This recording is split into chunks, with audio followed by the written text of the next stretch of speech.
అస్సలాము అలైకుం వరహమతుల్లాహి వబర్కాతుహు.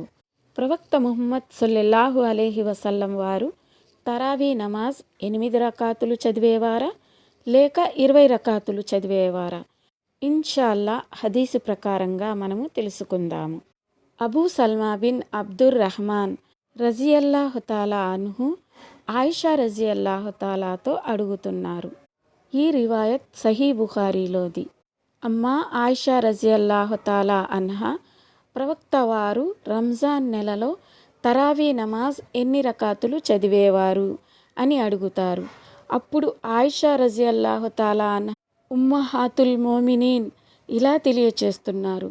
రంజాన్ గైర్ రంజాన్ అంటే రంజాన్ అయినా మామూలు రోజుల్లోనైనా తరావీ నమాజ్ 8 రకాతులు చదివేవారు అని. తరావీ నమాజ్ 8 రకాతులు, వితర్ నమాజ్ 3 రకాతులు, అన్నీ కలిపి 11 రకాతులు. రంజాన్ అయినా గైర్ రంజాన్ అయినా ప్రవక్త వారు 11 రకాతుల కంటే ఎక్కువ చదివేవారు కాదని ఆయిషా రజియల్లాహు తాలా అన్హా వారు తెలియచేశారు. రంజాన్ నెలలో ఇషా తరువాత రాత్రి చదివే నమాజుని తరావీ అంటారు. అదే నమాజు మామూలు రోజుల్లో రంజాన్ కానీ మామూలు రోజుల్లో తెల్లవారుజామున చదివే నమాజుని తహజ్జుద్ అని అంటారు. అంటే రాత్రి ఇషా నమాజు తర్వాత నుంచి తెల్లవారుజామున అజా ఇచ్చే వరకు ప్రవక్త వారు 11 రకాతుల కంటే ఎక్కువ చదివేవారు కాదని ఆయిషా రజియల్లాహు తాలా అన్హా వారు తెలియచేశారు. మనకు ఆదర్శం ప్రవక్త ముహమ్మద్ సల్లల్లాహు అలైహి వసల్లం వారు. కాబట్టి మనం ప్రవక్త వారి పద్ధతిలో నమాజ్ చదవాలి. ఎవరైతే అల్లా సుబ్హానహు వ తఆలా వద్ద పుణ్యం ఆశించి తరావీ నమాజుకి రోజూ నిలబడతారో వారి గత పాపాలు క్షమించబడతాయి. తరావీ నమాజ్ యొక్క హదీసులు సహీ బుఖారీ 1147, ఇంకా సహీ ముస్లిం 749. ప్రవక్త వారు తరావీ నమాజుని 4 రకాతులు 4 రకాతులుగా చదివేవారు. అంటే 4 రకాతులకి సలాం చెప్పేసేవారు, మళ్ళీ 4 రకాతులకి సలాం చెప్పేసేవారు. ఇలా 8 రకాతులు చదివేవారు.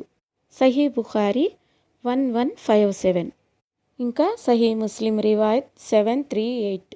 ప్రవక్త వారు తరావీ నమాజ్ని ఈ విధంగా కూడా చదివేవారు. 2 రకాతులకు సలాం చెప్పి 2 రకాతులు 2 రకాతులుగా తరావీ నమాజ్ చదివేవారు. సునన్ అబూ దావుద్ 1338. ప్రవక్త వారు 2 రకాతులుగా చదివి ఉమ్మత్ కోసం తరావీ నమాజుని సులభతరం చేశారు. ఈ తరావీ నమాజ్ ఫరజ్ నమాజ్ కాదు, సున్నత్ లేదా సున్నతే మౌఖిదా. రంజాన్ నెలలో ఇషా నమాజ్ తరువాత వెంటనే చదివితే అది తరావీ నమాజ్ అవుతుంది. అవే రకాతులు అర్ధరాత్రిలో చదివితే అది లైలతుల్ ఖియామ్ అంటారు. ఈ 11 రకాతులు తెల్లవారుజామున చదివితే తహజ్జుద్ అని అంటారు. నమాజ్ ఒకటే, సమయాన్ని బట్టి పేర్లు మారుతాయి. కొంతమంది రంజాన్ నెలలో తరావీ నమాజ్ అయితే చదువుతున్నాము కానీ తహజ్జుద్ నమాజ్ చదవడం లేదే అని అనుకుంటారు. అలాంటి వారు భయపడాల్సిన అవసరం లేదు.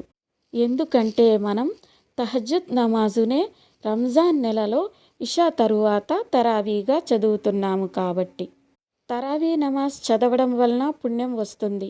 ఎప్పుడైనా తరావీ నమాజ్ వదిలివేస్తే పాపమేమీ రాదు. ఫరజ్ నమాజ్ వదిలివేసినట్లు పాపమేమీ రాదు. ఇస్లాంలో రాత్రి ముందు వస్తుంది, తర్వాత పగలు వస్తుంది.